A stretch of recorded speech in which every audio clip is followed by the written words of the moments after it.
Can AI generate site location analysis diagrams in one click? From satellite imagery to linework all the way to the final render, I'll walk you through this two-step workflow to fix your drawing struggles.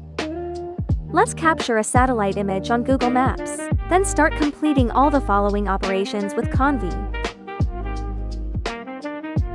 First, open Conv via the website link. Select Image Editing. Upload the satellite screenshot captured from Google Maps.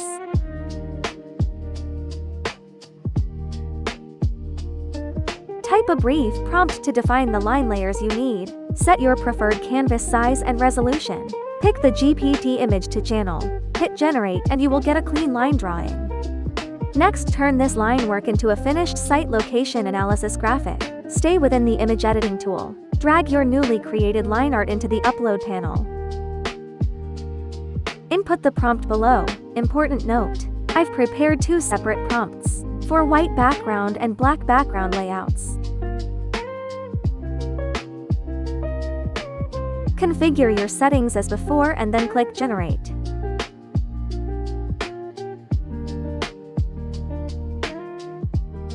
And you'll receive a sleek minimalist site location analysis diagram. Like, comment, and follow. You can sign up and use this website for free.